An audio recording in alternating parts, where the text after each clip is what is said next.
अम्बेश ज्ञान अकादमी में आपका स्वागत है। मैं आपको रस छंद अलंकार के बारे में यानी काव्यगत सौंदर्य के बारे में पढ़ा रहा हूँ, जिसमें रस पढ़ाया जा चुका है। इस वीडियो में मैं छंद के बारे में आपको बताऊंगा। तो आइए शुरू करते हैं। छंद अब छंद की परिभाषा क्या है, ये यहाँ बताया जाता है। छंद का अर्थ है बंधन, अर्थात बंधन युक्त रचना को छंद कहते हैं। छंद किसे कहते हैं? बंधन युक्त रचना को छंद कहते हैं। छंदों के प्रयोग से काव्य में संगीतात्मकता उत्पन्न होती है। छंदों से क्या होता है? काव्य में संगीतात्मकता उत्पन्न होती है। दूसरे शब्दों में छंद की परिभाषा इस प्रकार से है। मात्रा, वर्ण, यति यानी विराम, गति यानी लय, तुक आदि के नियमों से बद्ध पंक्तियों को छंद कहते हैं। ये हो गया छंद की परिभाषा। अब आइए, छंद के 6 अंग माने गए हैं जो निम्नवत है। वो कौन से हैं? वर्ण, दूसरा मात्रा, तीसरा पाद या चरण, और चौथा यति, पांचवा गति और छठवां तुक। अब आइए इसके बारे में जानते हैं वर्ण क्या है। तो पहला इसमें से जो है वर्ण के दो प्रकार के होते हैं। पहला लघु और दूसरा गुरु। इसको का खा में बांटा गया है। अब ये देखते हैं लघु वर्ण आ, ई, उ, री, ए, अर्धचिन्ह बिंदु आ तथा संयुक्ताक्षर को छोड़कर सभी व्यंजन वर्ण लघु वर्ण कहे जाते हैं। इसे आई चिन्ह से प्रकट किया जाता है। अब आइए गुरु वर्ण किसे कहते हैं?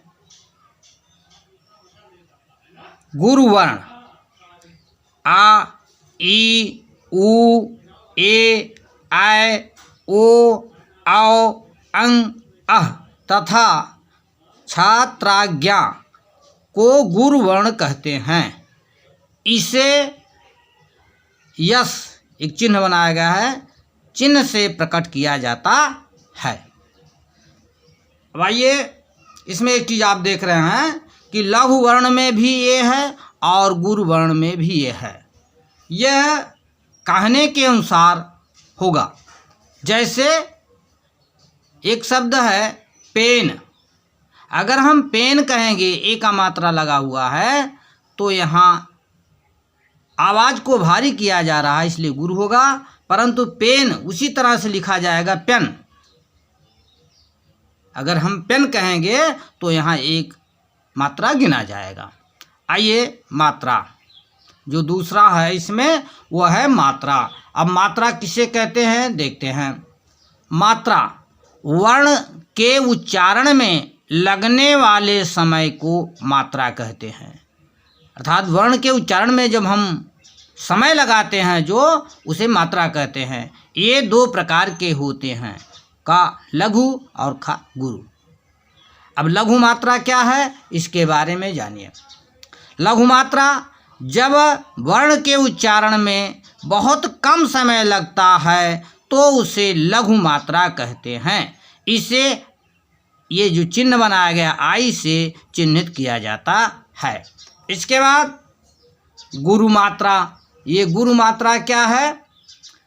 गुरु मात्रा जब वर्ण के उच्चारण में लघु वर्ण की अपेक्षा दुगुना समय लगता है तो उसे गुरु मात्रा कहते हैं।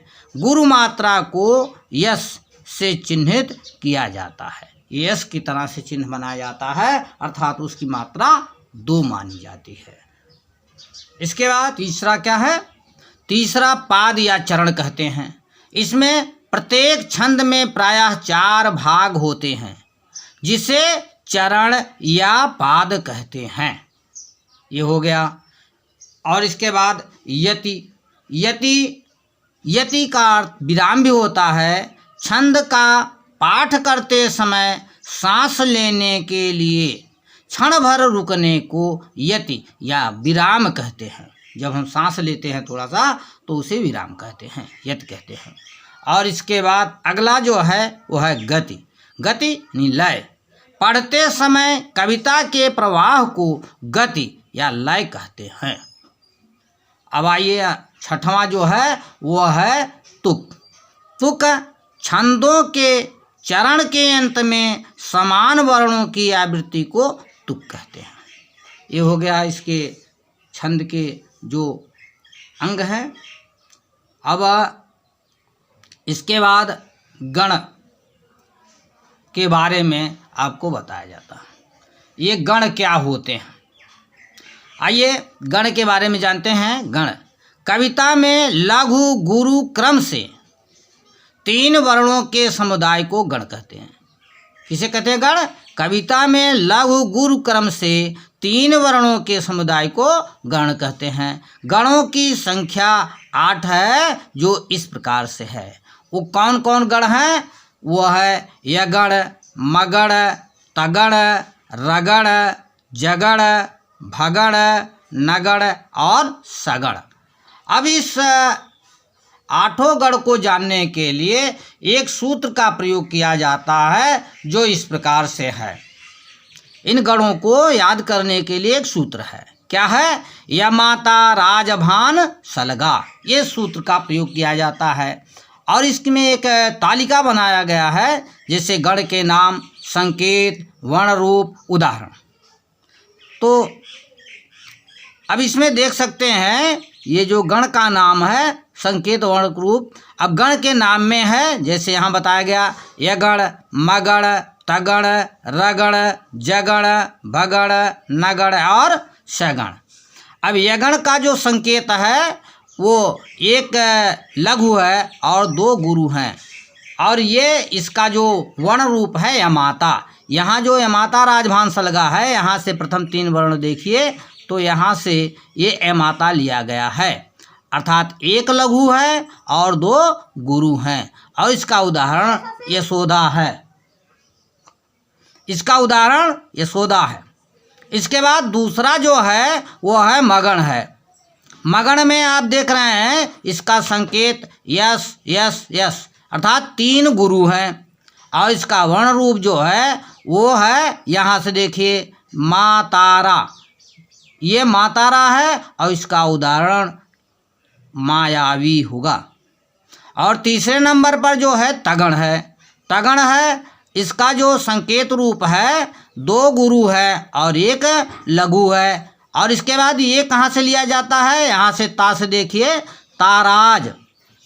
ये ताराज है और इसका उदाहरण जो है तालाब होगा। आइए चौथे नंबर पर है रगण। रगण को देख रहे हैं, इसका संकेत रूप है यस आई यस, अर्थात गुरु लघु गुरु। और ये यहाँ से लिया गया है, ये यहाँ से राजभा। राजभा और इसका उदाहरण है राजमा। और 5वें नंबर पर जगण। जगण का जो संकेत रूप है लघु गुरु और लघु। ये यहाँ से देखिए जभान, ये आया है, इसका वर्ण रूप जभान, यहाँ से जभान। और ये जभान, इसका उदाहरण होगा जहाज। और 6वें नंबर पर है भगण। भगण का जो संकेत रूप है गुरु लघु लघु। और ये इसका जो वर्ण रूप लिया गया है भानस, यहाँ से भानस। भानस अर्थात इसका उदाहरण होगा भारत। इसके बाद 7वां नंबर पर जो नगण है, इसके जो संकेत हैं लघु लघु लघु, तीनों लघु हैं। और यहाँ है इसका नस्ल, यहाँ से नस्ल, यहाँ से है यहाँ तक। और इसका जो उदाहरण है वो है नगर। अब आइए अंतिम सगण। सगण का संकेत है लघु लघु और गुरु। इसका जो वर्ण रूप है सलगा। सलगा अर्थात ये अंतिम 3 वर्ण सलगा। और इसका जो उदाहरण है वो है सरिता। तो इस प्रकार से ये समाप्त होता है। जानकारी आपको कैसी लगी? अच्छी जानकारी लगी हो तो चैनल को सब्सक्राइब करें, लाइक करें, शेयर करें। धन्यवाद।